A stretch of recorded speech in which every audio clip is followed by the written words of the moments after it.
Estás por ver un episodio en vivo que grabamos en Bogotá, que ha sido de una de las experiencias más hermosas. Los episodios en vivo somos nosotras dos con nuestro invitado o nuestra invitada grabando en vivo enfrente de ustedes. Es una experiencia que me encanta porque siempre hemos querido tener la oportunidad de que ustedes también hagan preguntas y de que puedan ver cómo es que se graba un episodio. Es un plan increíble para el fin de semana, para ir con amigos, con pareja, con tu mamá, con tus hermanas. Vamos a estar en nada más y nada menos que en el Lunario entre 2 y 3 de diciembre del 2023 y el 20 y 21 de enero del 2024 con episodios en vivo. Además de que vamos a tener los episodios en vivo, va a estar toda nuestra mercancía, toda nuestra tienda, todos los decks que son sold out, los vamos a reimprimir para esta ocasión. Puedes comprar tus boletos en serregalandudas.com/boletos. Antes de reproducir este episodio, es importante que sepas que contiene representaciones, menciones o conversaciones de temas sensibles que pueden resultar detonantes para algunas personas. Toma tu tiempo si necesitas pausar o escuchar en compañía. Si es necesario, no dudes en pedir ayuda. Encuentra recursos profesionales y gratuitos en serregalandudas.com/ayuda. Siempre nos imaginamos a la persona deprimida en la cama sin comer, con la pestañina escurrida. Y resulta que a veces la depresión se ve súper maquillada, coqueteando. Todas las situaciones en la vida son más fáciles, más llevaderas si tienes compañía, si alguien te da la mano. Lo que crece dentro del silencio, ya sea de una persona y de su mente o de las sociedades, es peligrosísimo. Son monstruos que no se pueden desarticular. Y creemos que solamente el amor es suficiente para ayudar y acompañar. Y yo pienso que el amor es indispensable, pero no es suficiente. Claro. Tengo a alguien en mi familia que está deprimido, voy a consultar yo con un profesional que me diga cómo hacerlo. Les damos la bienvenida a otro martes de Se Regalan Dudas con episodios en vivo desde Bogotá. Me encanta animar así. Me encanta. Creo que en los otros episodios no lo dijimos, pero quiero darle las gracias a Platzi porque nos abrieron sus oficinas y es aquí donde hemos estado grabando todos los episodios. Su equipo, media jornada laboral. A media jornada laboral entramos y pasamos y la gente está trabajando, organizando cosas. Grabando, pero muchas gracias porque sabemos que es un unicornio en Colombia y nos inspira mucho y estamos felices de que nos hayan abierto las puertas y nos hayan tratado así. Hoy nos acompaña la doctora Jimena Mayorga. Ella es especialista en psiquiatría y terapia familiar, experta en depresión y ansiedad. Bienvenida a Se Regalan Dudas. Muchas gracias, encantada de tenerte aquí.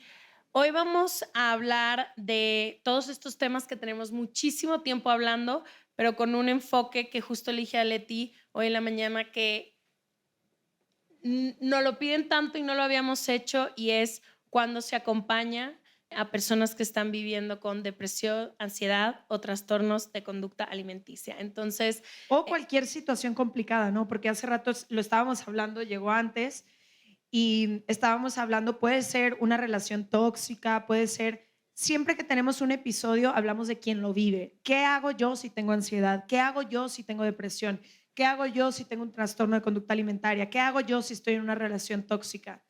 Pero todas estas personas que vivimos y hemos vivido estas situaciones, tenemos personas que nos aman a nuestro alrededor y nunca hablamos de qué pasa con esas personas, de cómo pueden apoyarnos y acompañarnos, de cómo es este proceso, de cuáles son los límites, de qué tanto se pueden involucrar o no, y a veces también incluso cómo hacer el acercamiento, porque también eso influye en la reacción que vaya a tener la persona que estás tratando de acompañar, apoyar, ayudar.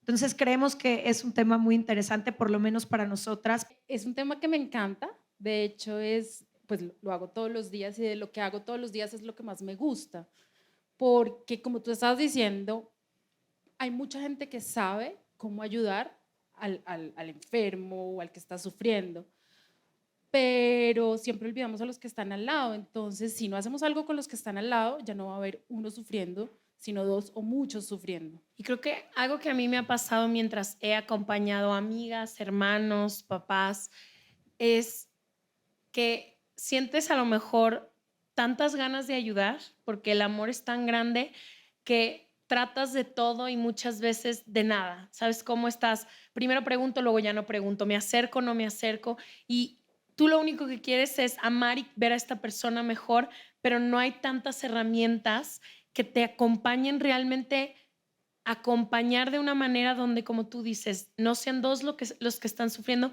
sino que realmente puedas sentir que estás acompañando a alguien, y también todas estas personas que están viviendo depresión, ansiedad y todas estas situaciones difíciles también se sientan acompañadas como lo necesitan. Claro, porque todas las situaciones en la vida son más fáciles, más llevaderas si tienes compañía, si alguien te da la mano. Todas. Incluso las chéveres se disfrutan más. Sí, siempre. A veces pensamos que eso, un poco lo que dices de con tanto amor quiero estar contigo, y creemos que solamente el amor es suficiente para ayudar y acompañar. Y yo pienso que el amor es indispensable, pero no es suficiente. Claro. Se necesita más que amor. Se necesita saber hacerlo bien, ¿sí? Y sí, es súper importante, por ejemplo, el instinto, ¿sabes? Por ejemplo, como las mamás que tienen ese instinto de ayudar, o las mejores amigas, ¿no? Pero entonces, amor, instinto y capacitación. ¿Mm? Y además de eso, un poquito de amor propio o autocuidado. Porque la mejor manera de cuidar y acompañar amorosamente a alguien es cuidándome a mí también. Claro. Porque si no, yo me agoto, entonces no ayudo bien. Si no puedo ni ayudarte a pesar de todo este amor que Exacto. siento por ti. ¿Cuáles serían? Sé que cada situación es diferente, ¿no? Hablar de ansiedad, de depresión, de un trastorno de conducta alimentaria, de una relación tóxica, pero como pareja, como madre, como hija, como amiga, como hermana, ¿cuáles son esas señales en las que yo tengo que estar alerta porque ya hay algo que quizá yo tenga que hacer hacia esa persona? Es decir, ¿cuál es la diferencia entre que una amiga llegue y me cuente, güey, me pasó esto con mi exnovio, con mi novio, bla, bla, bla, bla, o me estoy sintiendo así, o tengo la tusa, como dicen aquí? ¿Cómo dicen ustedes? El corazón roto.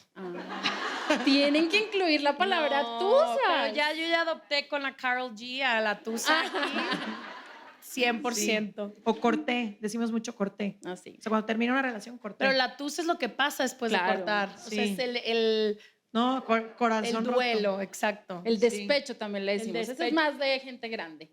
El despecho. Luego ya llegó la tusa. La tusa es más Karol G. Sí, pero primero, ¿cuáles son esas señales que me hacen saber que voy a tener que empezar a estar pendiente, a estar más alerta, cuáles serían como esas señales de las que tengo que estar como pendiente? Porque luego quiero saber cuál es ese primer acercamiento, que es muy diferente ya al tengo que intervenir o tengo que llevarte con un especialista o tengo que... ¿Cuáles son esos primeros pasos, por así decirlo? Pues mira, son muchísimas. Las voy a agrupar en 3. Okay. La primera es esta que decía un poquito como la intuición. O sea, si yo siento que mi amiga no está bien, o sea, hay que creer, ¿sí? Si yo siento que mi hija me está escondiendo algo, ¿sí? La intuición. La segunda, el cambio.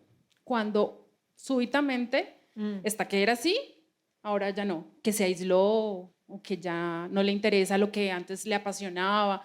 Cualquier cambio brusco, ¿qué pasó? En todas las áreas, ¿no? En lo laboral, en lo académico, en lo social, en lo físico, ¿no? Que su estado de salud se empieza a deteriorar, o sea, cualquier cambio. Y hay otro muy grande, y es cuando la funcionalidad se ve alterada. ¿Y a qué me refiero con la funcionalidad? Es la capacidad de vivir y hacer lo que hacemos.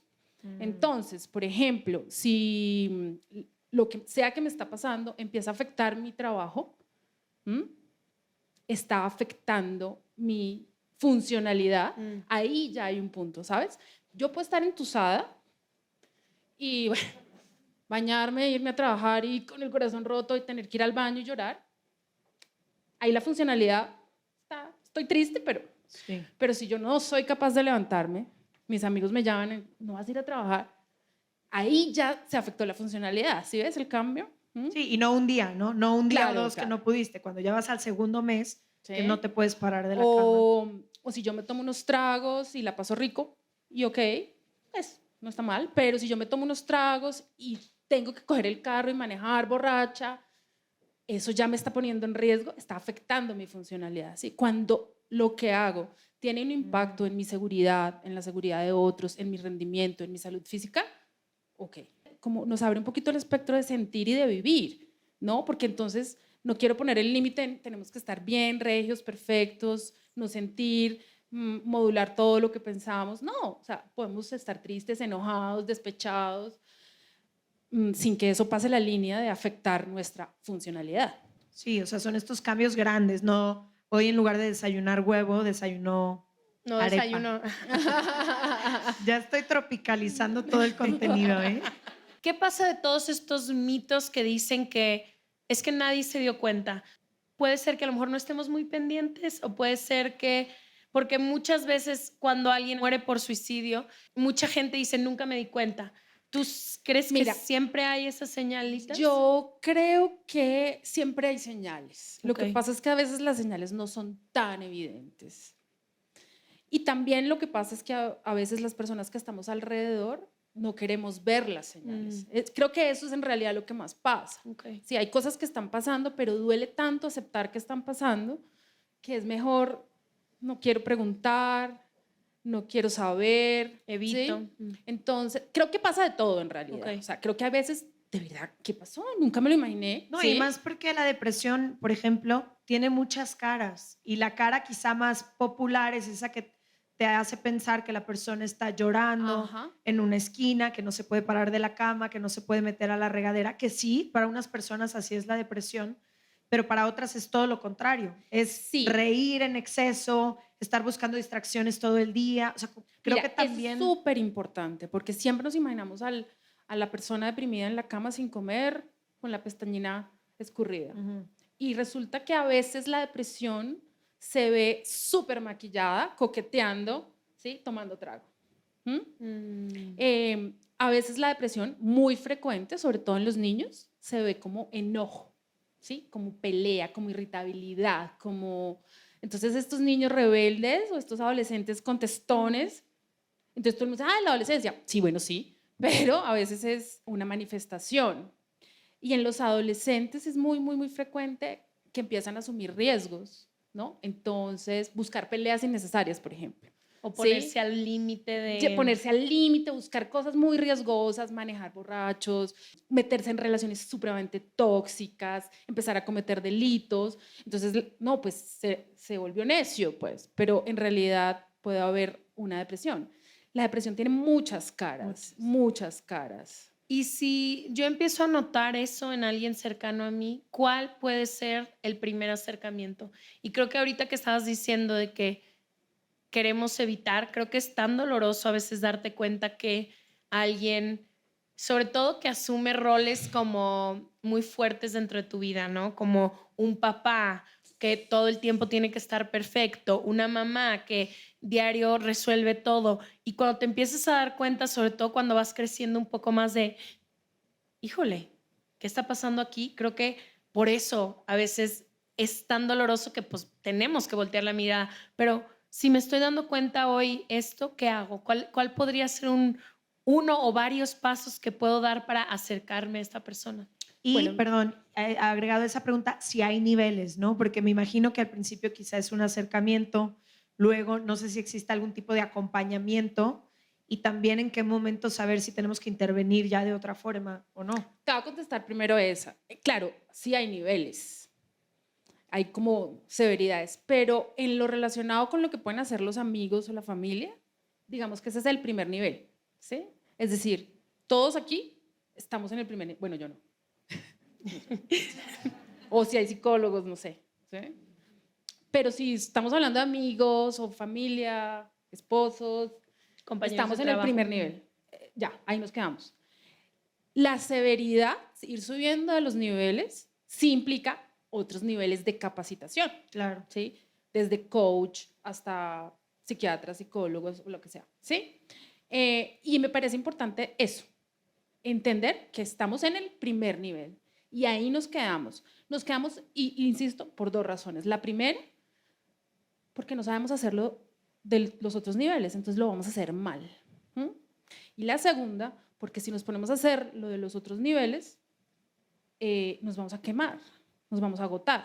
No, y también no tienes las herramientas para acompañar a alguien en un nivel más allá de la amistad. No tienes las herramientas y estás mezclada en el menjurje. Claro, o sea, claro. No claro. puedes ayudar igual a tu mamá, que hay tantas cosas involucradas en el proceso. Un psicólogo, un psiquiatra. Que alguien que objetivamente puede analizar la situación. O más, ahorita lo pienso en pareja. Tenemos unas personas cercanas que están en pareja y una de ellas estuvo pasando por una depresión muy fuerte y la pareja nos compartía lo complicado que es porque se duermen todas las noches en la misma cama y entonces quería estar ahí para ella y quería poder acompañarle en el proceso y demás, pero decía, es que yo estoy completamente limitada y no nada más limitada, sino que también tengo mis pleitos con ella y también tengo mis cosas de pareja y de relación normal, que aunque ahorita empezara un curso de psicología para querer ayudar a mi pareja o para querer ayudar a mi hijo, hay demasiadas cosas inmiscuidas que no me permiten.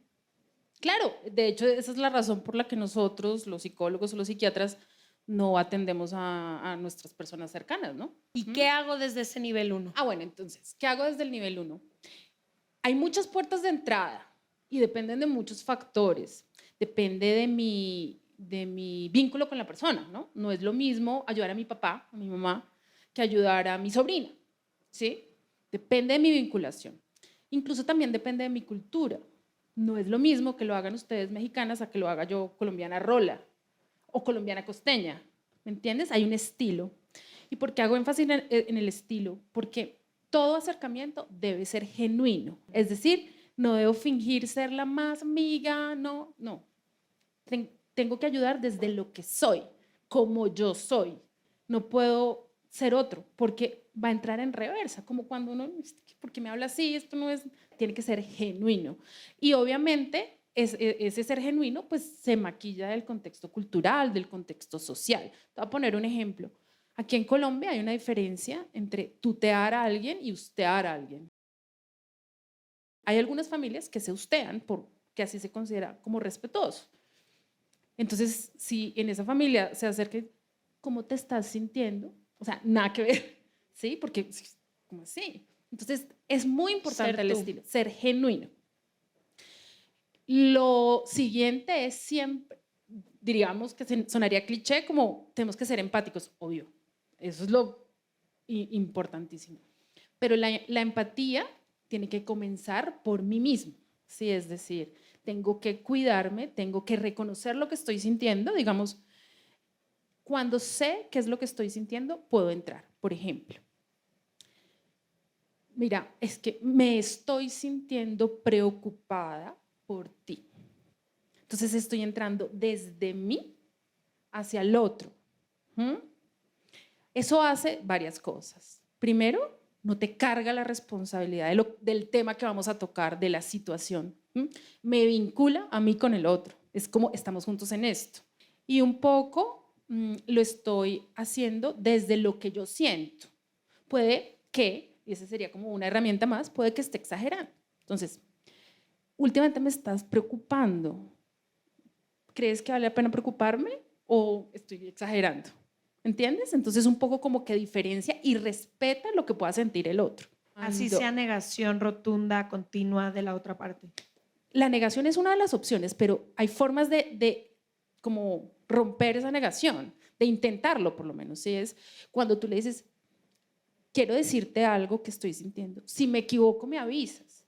O si me meto mucho y no quieres, también me avisas. Es como que estás pidiendo permiso. Sí, o si quieres hacerlo en otro momento donde no haya todas estas personas, lo podemos hacer. O si quieres hablar, bien. O si prefieres que yo te pregunte, también.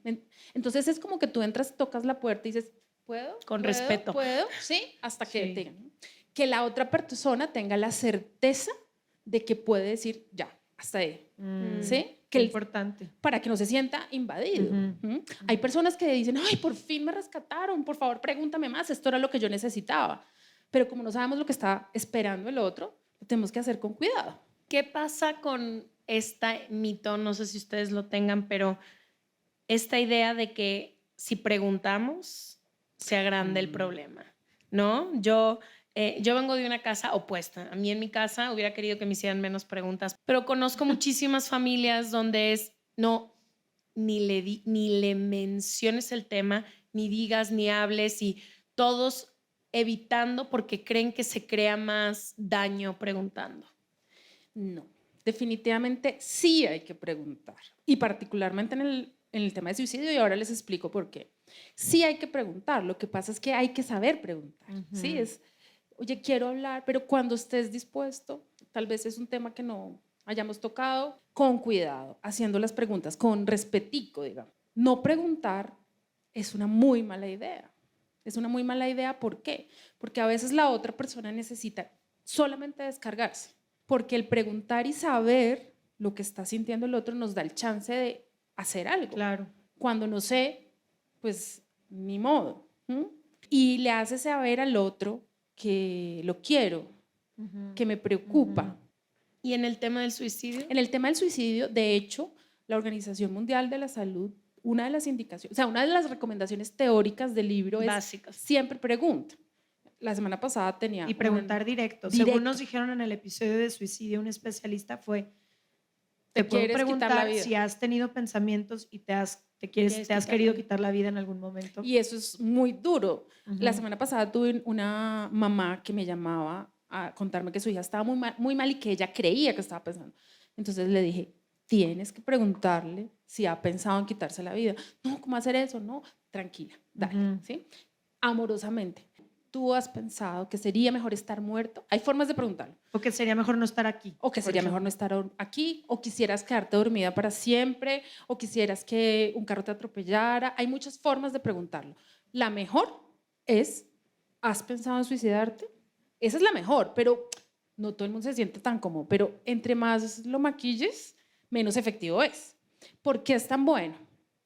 Porque las personas que tienen una idea dando vueltas en la cabeza, automáticamente la idea va creciendo, va creciendo, va creciendo, y el impulso hace que mis mecanismos de defensa de vida se rompan y ya lo haga sin pensar y sin autocuidarme. Los seres humanos, por definición, no nos queremos morir, digamos, no. Pero cuando la masa es tan grande, pues se rompen esas defensas. Cuando yo la descargo, es como si desinflara el globo, como... ¿sí? Te da un poco más de tiempo. Y me da el chance de, bueno, ¿qué hago? Como te acompaño, ¿no? No, y además creo que quienes están aquí, que llevan tiempo escuchando, se regalan dudas. Algo que hemos tratado de hacer con este proyecto y hemos encontrado un valor que no conocíamos es el poder de romper el silencio. Lo que crece dentro del silencio, ya sea de una persona y de su mente o de las sociedades, es peligrosísimo. Son monstruos que no se pueden desarticular. Entonces creo que muchas veces nos da miedo y más, yo creo, y a lo mejor estoy equivocada, mientras más cercano el vínculo, más difícil tener estas conversaciones. Claro. Pero no por eso menos importante tenerlas, porque sí, siempre va a ser difícil hablar de suicidio, de ansiedad, de depresión, de trastornos de conducta alimentaria, de violencia, de abusos, de relaciones tóxicas. Idealmente nadie quisiera tener esas conversaciones, pero es mucho más peligroso lo que esa información puede hacer creciendo en el silencio de esa persona, porque además la aísla, la hace sentir de distintas maneras, pero como no hay espacio para esta conversación o para estas emociones que yo siento o para esta vivencia que yo tengo. Y cuando yo lo que me imagino mucho con estas preguntas que podemos llegar a hacer es que estás creando un puente con la persona que tú amas o que tú quieres. Si esa persona decide o no cruzar el puente, va a ser su decisión, pero tú siempre puedes tener la paz que estás creando un puente que a lo mejor en ese momento no van a sentir la confianza de abrirse contigo, a lo mejor sí, a lo mejor nada más necesitaban esa pregunta para por fin hablar, no se sabe, pero si lo haces desde mucho amor y desde un lugar genuino, sin querer empujar ni arrinconar a la persona, creo que estamos creando un puente que puede ayudar en algún momento a que esa persona libere todas las cargas que trae consigo. Entonces, yo invito a quien sea que nos escuche, que le haya tenido mucho miedo a estas conversaciones con alguien que ame profundamente, que yo creo que crear estos puentes es una forma de amar. Y nos va a incomodar, sí, va a incomodar a todas las partes, pero creo que dejar eso en el silencio y dejarlo aislado solamente va a crecer más el problema, cualquiera que sea. Y es válido incomodarse, es decir, La vida es bien incómoda. sí, bueno, sí. Es válido incomodarse, es decir, hasta los psiquiatras cuando lo preguntamos a un desconocido, pues es incómodo, Claro. es duro. Nos da miedo saber qué nos van a contestar. Sí. Ahora imagínate si es alguien que queremos, ¿sí? Entonces, tengo que validar mi incomodidad, hacerme cargo de la incomodidad y cogerle las riendas, ¿sí? Es decir, yo sé que este tema es feo de hablar, pero prefiero cogerle las riendas y hablarlo que ignorarlo. Puede salvarle la vida a Sí. alguien Y también. tener cuidado también con la reacción que vaya a tener. Que yo si vaya voy a tener. juzgar, si voy a asustarme, si voy a... También puedo provocar mayor aislamiento todavía hablemos Esa después es la de eso. segunda línea. Ah, me Exacto. encanta. Una es saber preguntar, ¿no? Saber Ujú. entrar con respeto, con permiso, con empatía, Ujú. con el otro y conmigo. Y lo segundo es, antes de tengo que estar preparado para Lo que o sea, sea. si voy a tocar la puerta, tengo que saber que me la pueden abrir y que lo que hay adentro puede que no me guste. Incluso que lo que hay adentro puede ser en contra mío. ¿Cómo Entonces- nos preparamos para esto? Entonces, lo primero es, bueno, ¿ya te metiste? Vete con todo. Lo segundo es, vuelve y juega, validar lo que yo siento. Es decir, puede que a mí no me guste lo que voy a oír, pero necesito oírlo por mi bien, por el bien del otro y para poder hacer algo. Puede que yo no esté de acuerdo con lo que... Te voy a poner un ejemplo. Estoy pensando en abortar. Puede que yo esté de acuerdo o que no esté de acuerdo, ¿cierto? Pero que ese sea el tema que está adentro doliendo, ¿cierto? Entonces, tengo que tener claro que si voy a tocar la puerta, tengo que tolerar que puede haber diferencias, que puedo que lo que esté adentro no se parezca a lo que yo pienso, tengo que tolerar la diferencia, entender que puede que no me guste y partir de eso y transmitir eso. ¿Eso qué quiere decir? Es, ¿sabes? Yo pienso distinto, pero puedo entender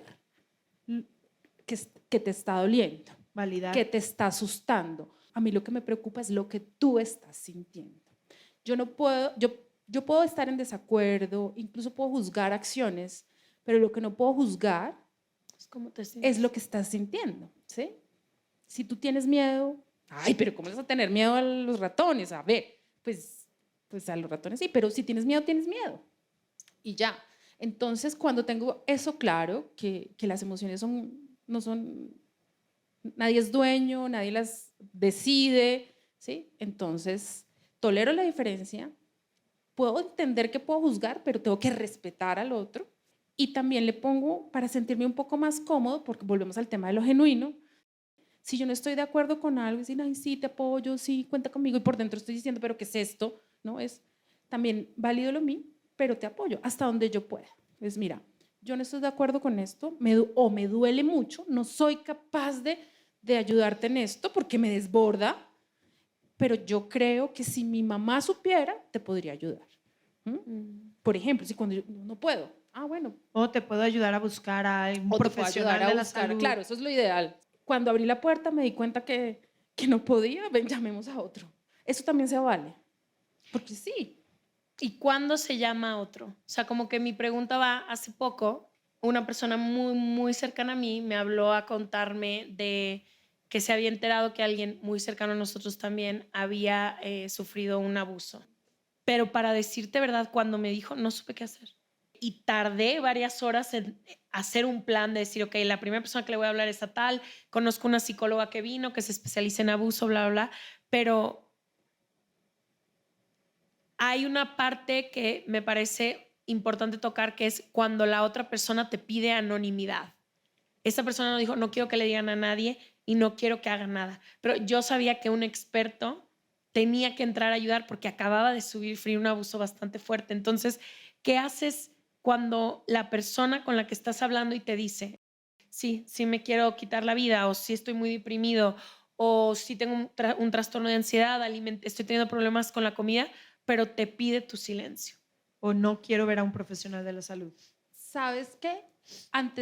Yo me anticiparía, antes de que me pida el silencio, hay una pregunta como cuando tocas la puerta y es, ¿qué quieres que hagamos? ¿Qué te gustaría? ¿Cómo quisieras que yo te ayudara? ¿Sí? ¿Hasta dónde quieres que lleguemos? Ahí le estoy abriendo, dime qué necesitas, pero también le estoy diciendo, tu opinión es importante. ¿Mm? Y después de que le digo, tu opinión es importante, es tu decisión, ¿sí? Le puedo como decir, pero yo creo que lo mejor sería esto. Y para mí sería muy difícil quedarme callada si sé que estás en riesgo, porque no te quiero perder, porque no quiero que sufras. Si es que siempre estoy hablando de lo que yo siento, porque la empatía es en las dos direcciones. Cuando yo, ahí lo que estoy buscando es propiciando un poquitico de empatía del otro hacia mí. Y es como que digo, si a mí No me quiero que te pasa algo, preocupes. si me pasa algo, ella también sufre, ¿sí? Entonces estoy moviendo cosas. Pero ¿qué pasa si no es el secreto la cosa? Si no es el anonimato, sino el sé que estoy viviendo esto, soy una persona adulta, sé que estoy viviendo esto y no quiero recibir ayuda profesional. Y tú como hermana, me voy a poner en el caso de una hermana. Una hermana mía está en una situación tóxica de violencia, una hermana mía está en un trastorno de conducta alimentaria que la está matando, una hermana mía está en una depresión que ya me ha confesado que ha tenido pensamientos suicidas. ¿Cómo hago cuando ella vocalmente dice, ya sé que tengo esto, no quiero ir a Déjame terapia, quieta. no quiero ir a tal, ya entendí las implicaciones, ya, que creo que es lo que pasa dentro de muchas familias y de muchos círculos? Hay veces que es en silencio y ya explicamos cómo podemos crear ese puente de amor y ese puente seguro. Pero ¿qué pasa cuando es un problema recurrente o cuando es una situación que tiene ya mucho tiempo o que ya está al borde de la muerte en algunos casos y esta persona, tú quieres ayudarle y esta persona no quiere ser ayudada? Mira, tú pusiste un límite que es uno de los que marca la diferencia, ¿no? Una cosa es ser un niño, un menor de edad, y otra cosa es ser un adulto. Con los menores de edad, entiendo que no quieras, pero mi deber como papá o como tu acudiente o lo que sea, no te puedo pedir tu opinión. Después lo vas a entender. Con un adulto es diferente y por eso es que hay dos niveles. Una cosa es ser amigo y familiar y otra cosa es ser profesional. Si yo me acerco a alguien, si yo como profesional me acerco y digo, tengo que hacerlo, es mi obligación profesional. Pero si es mi hermana, ¿sí? Entonces ahí tengo que hacer un duelo y entender que tengo que respetar decisiones y aceptarlas, porque hay un límite. La otra persona es dueña de su vida, de sus decisiones, de sus elecciones, y aunque sea durísimo para uno, uno tiene que saber parar Durísimo. y soltar, ¿sí? Ahora no es como, hasta ahí, bueno, ¿no? Sino tengo que insistir, ¿no? Tengo que tocar la puerta muchas veces y no me debo ir. ¿Por qué? Yo toco la puerta y si no me abren me quedo ahí esperando por si abren, porque la otra persona puede cambiar de opinión y decir no, no, no, no, y después decir, oye, sí. Entonces tengo que decirle, no te voy a insistir, pero aquí estoy por si cambias de opinión. Sé que me pediste que me fuera, pero no soy capaz. Entonces me voy a quedar aquí porque te quiero cuidar. Esperándote. Porque te quiero cuidar. Entonces hay cosas paralelas que hacer de la cotidianidad. Entonces, pues, no quiero ver a un psiquiatra, ¿vale? Pero ¿puedo venir a hacerte la comida todos los días? ¿Sí? Odio esta película, pero se me vino a la cabeza. Como La ballena, ¿sabes? ¿Se la vieron? No. La cuidadora del protagonista, pues básicamente el protagonista se quería morir, ¿sí? Y la excuñada, que era enfermera, iba, lo cuidaba, estaba ahí todos los días haciendo algo que sabía que no le iba a salvar la vida, pero estaba ahí, iba todos los días lo acompañaba, todos los días. Es una forma. Lo acompañó hasta el día que se murió, ¿me entiendes? Nunca logró sacarlo de ahí para llevarlo al médico, nunca. Aunque Pero quiso. estuvo ahí, ¿entiendes? Y a ver, hablemos de eso. Cuando estamos ya acompañando, ya pasaste la primera pregunta, van varios meses de esta situación y te toca acompañar a alguien. Voy a regresar la mirada hacia quien acompaña, poniendo de lado que esperemos que esta persona esté recibiendo ayuda, además, ¿no? Pero tú como persona que acompañas, creo que algo que se ve mucho en parejas, por ejemplo, cuando estás con alguien que tiene depresión, para mí, cuando estuve con alguien acompañando a alguien que tenía depresión, a mí se me hizo que llegó una tercera persona a nuestra relación. Así Y es. era literal, o sea, éramos 3, yo, él y la depresión. Entonces, oye, vamos Guau, a ir qué a no sé fuerte. dónde, yo, él y la depresión. Oye, vamos a coger, yo, él y la depresión. A todos No, lados. no coges. Con depresión no coges. No, muy nada. No pero creas, sí, a veces Ah, sí. sí. acuérdate que la depresión tiene muchas caras, Denise. Ah, y bueno, hay- en mi depresión yo no Y quiero. sabes qué, hay unas personas que utilizan el sexo como antidepresivo Ah, wow, Obvio. claro. Por Y- supuesto. y funciona. Para A mí, veces.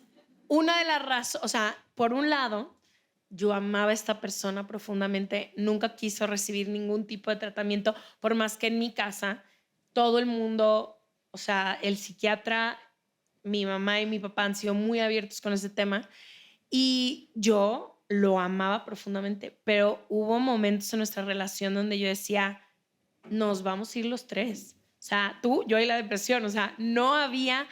Entonces quiero hablar de eso, de el amor propio que se requiere tener o que deberíamos de tener quienes acompañamos cercanamente, independientemente del proceso de esta persona. Ojalá se esté mejorando y ojalá esté yendo a terapia, psiquiatras y demás, pero ¿cómo no me pierdo en estas relaciones donde por un lado estás muerta de miedo que esta persona vuelva a dejar de comer, esta persona entre en otro ataque de pánico, en otro brote psicótico, y por otro lado estás tú teniendo que continuar tu vida de alguna forma queriendo cultivar algún tipo de amor propio, y es esta dualidad constante de yo sí quiero vivir y tú no quieres vivir. Entonces, ¿cómo nos cuidamos en estas decisiones? Y creo que pasa mucho también a mamás que acompañan hijos que tienen una depresión de años, a parejas también súper grandes que se retiran y empiezan en unas depresiones que son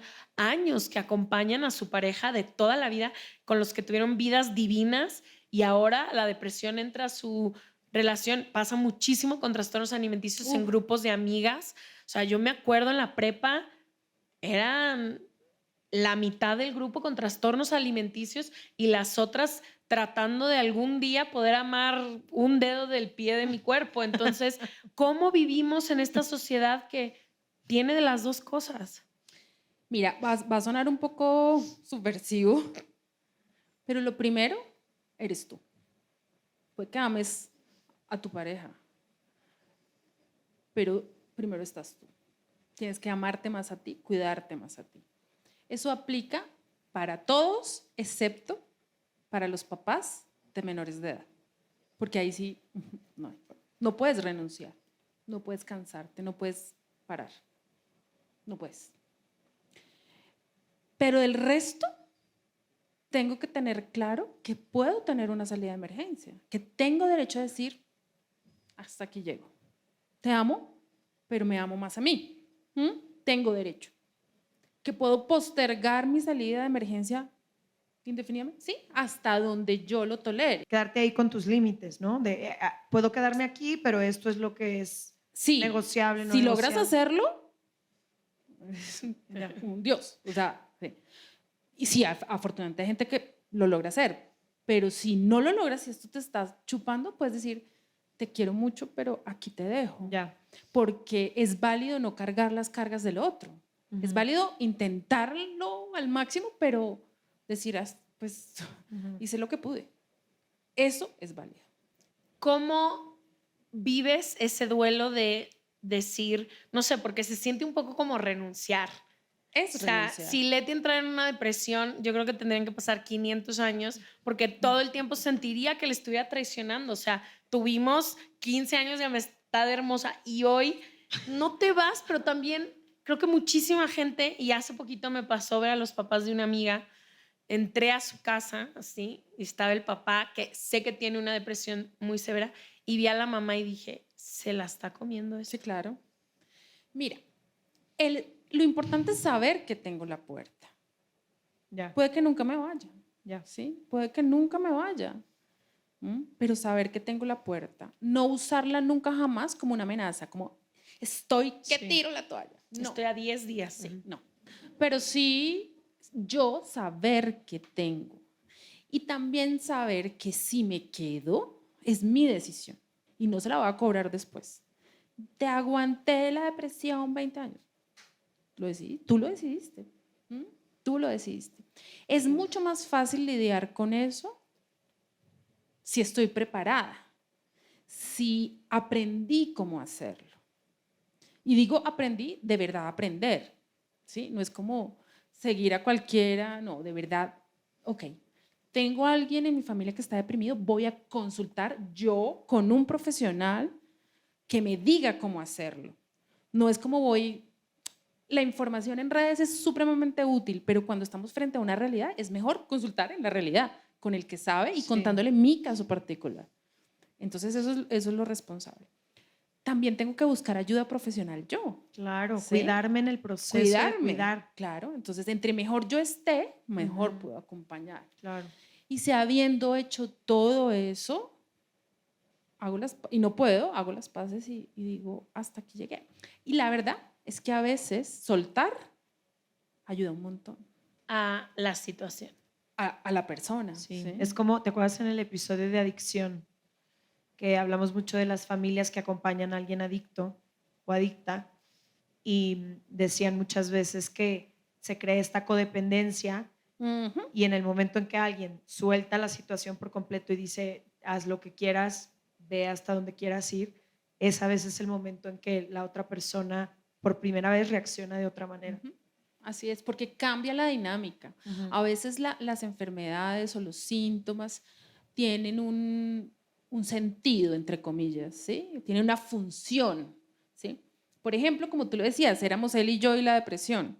Entonces resulta que la depresión era como el amante o el hijo o o la suegra tiene un rol, tiene un rol.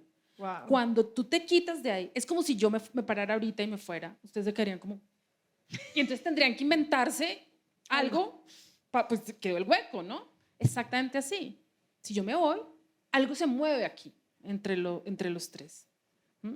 Es como si estás bailando y súbitamente cambias el paso, el otro tiene que cambiar el paso.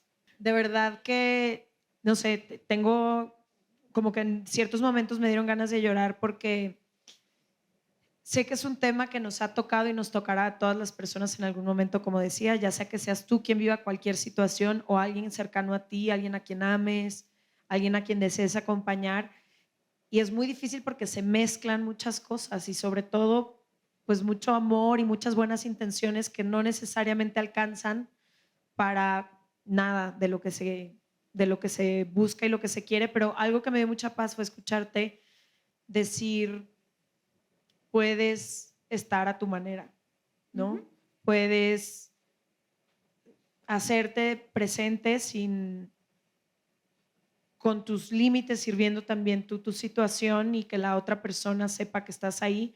Y también voy a insistir una vez más, nada más porque estamos llegando al final del episodio, en que busquemos crear estos puentes seguros para las otras personas, que idealmente cuando estemos en esa situación, si alguna vez lo estamos, nos gustaría encontrarnos con puentes así, que ya decidiremos si los cruzamos o no los cruzamos, pero qué bonito es saber que hay alguien ahí esperándote del otro lado si es que estás lista. Sí, yo tuve un amigo que en una tusa todos los días me servía el café en la silla, en la mesa del escritorio. Todos los días. Yo no quería hablar, no quería hacer nada, pero cuando veía el café ahí, decía, ahí está. Entonces, porque seguramente yo ya le había sacado el cuerpo 1000 veces y como, no jodas. Y él decía, más o menos como cuando quieras hablar, aquí tenemos el tinto, ¿no? Nosotros le decimos el tinto, aquí tenemos el tinto. Era una forma de decir, aquí estoy. Pero sabes que ahorita que te escuchaba, también hay una cosa que me parece súper importante y es que en esta época estamos sobrevalorando y sobredimensionando el rol, por ejemplo, de los amigos. Entonces, y sobre todo en los adolescentes. Entonces, los amigos nos convertimos como en los superhéroes salvadores, ¿sí? Y eso uno lo ve en los adolescentes. Es que es mi amiga, mamá, tengo que ir a rescatarla, está sufriendo mucho. Eso en un adolescente es normal. porque así fue, todos los adolescentes queríamos salvar a los amigos, pero cuando uno es adulto uno tiene que empezar a madurar y uno no puede salvar al mundo, ¿sí? Uno no puede estar viviendo la vida de sus amigos, arreglando los matrimonios, no, es decir, a veces sobredimensionamos ese amor incondicional y un poco lo hacemos es por nosotros mismos, no por el otro, sino hacemos es como para que reconozcan lo buena amiga que soy, para que se acuerden y yo dejo una huella para siempre. Entonces uno tiene que ser lo suficientemente maduro y decir, ¿qué es lo que me está moviendo a mí a ayudar? ¿Es de verdad mi amor incondicional? ¿Es de verdad mi preocupación por el otro? ¿O es mi deseo de figurar y que después me digan, eres lo máximo, amiga, gracias por estar cuando... Sí, sí. Uno tiene que hacer esa, porque está muy, ahí voy a hacer una palabra de pronto fea, Dale. está muy perrateado la ayuda. Nunca había escuchado esa palabra en mi vida. ¿Cómo se dirá en mexicano? No sé. Sí, como mal usado, como dañado. Sí, sobreusado. Así como...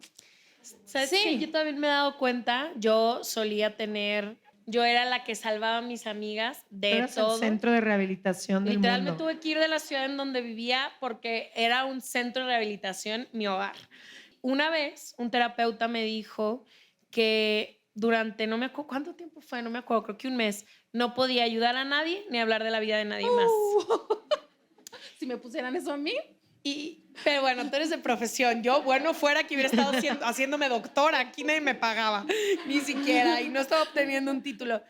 Y yo me di muchísima cuenta de eso que estás diciendo. Yo ayudaba por una necesidad enorme de pertenecer, una necesidad de creer que si yo no le curaba el corazón, la tusa, la depresión a mi amiga, si no le decía, mira, es que ve y dile esto al novio, no servía como amiga. Claro. Y cuando me di cuenta de eso, para mí fue, uno, había un espacio en mi vida enorme que yo no me miraba a mí. Era mucho más fácil resolverle al mundo entero todos los problemas que voltear a decir, yo soy la que tengo una depresión, yo soy la que estoy estudiando algo que no me gusta, yo soy la que estoy en una casa donde no voy a ir a ningún lado aquí. Y entiendo perfecto lo que dices. Es hermoso ayudar, no digo que no, y quienes crecimos en países donde el catolicismo y el cristianismo son como las principales religiones, además es súper alabado, ¿no? Claro. Como ella siempre está, es mi amiga incondicional, pero otra vez volteando la mirada nuevamente a quien ayuda y acompaña, muchísimas veces lo hacemos, o al menos yo lo hacía con un miedo enorme de dejar de pertenecer. Claro, es una necesidad de reconocimiento y de que te digan, uy, tú eres una super hija, tú eres una super sobrina. Y lo digo porque este año fue el año en que yo, 45 años, entendí eso. Y entendí que yo elegí mi trabajo para eso. Y ahí está ok. Pero yo no podía ser la sobrina perfecta, la hija perfecta, la esposa perfecta, la amiga prima, perfecta, la todo. madrastra perfecta. Y hubo un momento en que ya no podía más. Y estaba a punto de colapsar. Hay un libro justo. No, ya no. No se puede. Ahorita que están hablando de eso, hay un libro que leí hace muy poco que cuenta la historia de dos hermanas que estaban al cuidado de un papá o una mamá enferma. ¿Cómo se llama el libro? Porque van a No me preguntar. acuerdo. Eso sí, no me acuerdo. Lo ponemos en los comentarios. Pero ahorita que están hablando de esto me estoy acordando porque una de las hijas se hace cargo del papá enfermo, digámoslo así. Y la otra ya. no. La Piedad. otra, Piedad espérame. Bonet, y su libro se La buena llama vida, la suerte. Pedazos Rotos. Sí, sí, sí.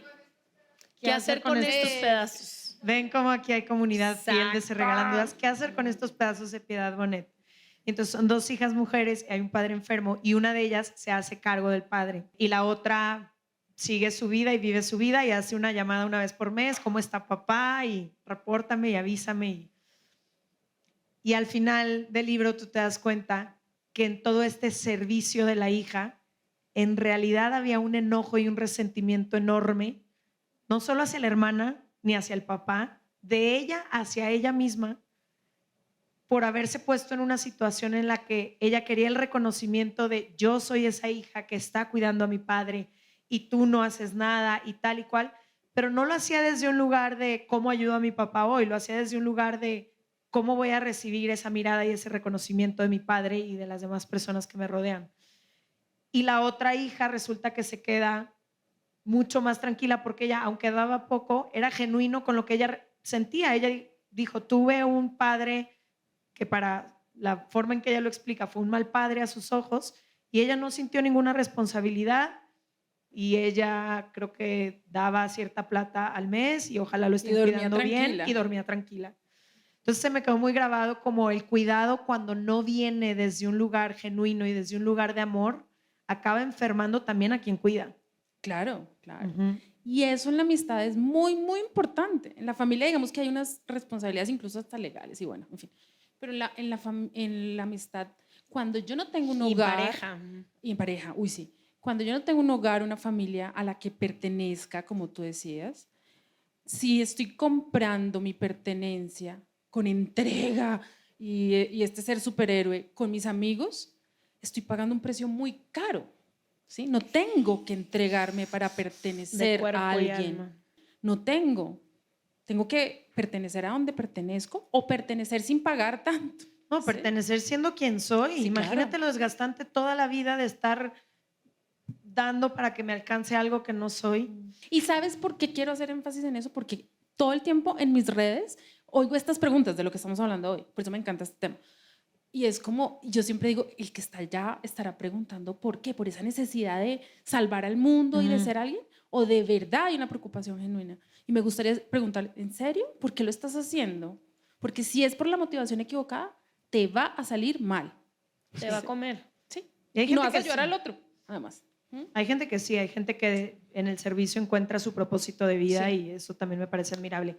Gracias por venir, Jimena. Ha sido un episodio lindísimo. Gracias a nuestro público bello de Bogotá. A ti que nos escuchas en tu casa, nos vemos el próximo Quiero martes decir o una última jueves. cosa. Mi reina, es tu podcast. Yo cuando tenía depresión en la prepa, ni siquiera sabía que tenía depresión en la prepa. Yo dormía todo el día y creo que ya he contado la historia en Se Regalan Dudas 200 veces, pero una maestra me preguntó y me cambió mi vida, porque ella volteó y me dijo, ¿tú crees que tienes depresión? Y era la primera vez que yo oí la palabra depresión. Y yo llegué a mi casa y volteé con mi mamá y le dije, la maestra me preguntó si tengo depresión. Y mi mamá volteó y me dijo, ¿por qué? Y yo, porque me duermo hasta las 12, 1 de la tarde en la escuela y me voy escondiendo para irme durmiendo. Y eso me salvó la vida. O sea, la pregunta de la maestra de decirme, ¿tú crees que tienes depresión? Y yo me acuerdo que le contesté que no y no sabía que era la palabra depresión. Nunca nadie me la había mencionado. Tenía 16 años, 17 años. Y esa pregunta me salvó la vida. Fui con el psicólogo, fui con el psiquiatra y desde ahí no he vuelto a tener un episodio de depresión porque he podido estar mucho más atenta de mi salud mental, pero que sepan que esa pregunta que a veces tienes tanto miedo a hacer, ni siquiera es el regalo para ti. Es el regalo para la otra persona que abre un mundo de posibilidad y también cuando estás teniendo, o al menos hablo de la depresión y la ansiedad, te sientes muy solo y que alguien te haga una pregunta muchas veces es como alguien está volteándome a ver. Entonces, hagan esa pregunta. O alguien está viendo lo que yo no veo. No soy capaz de ver. Yo ni sabía. Yo creí que era normal a esa edad dormir tanto, entonces era todo. Nos vemos el próximo martes y jueves y gracias Bogotá lindo por otro episodio más. Gracias, Jimena. Gracias.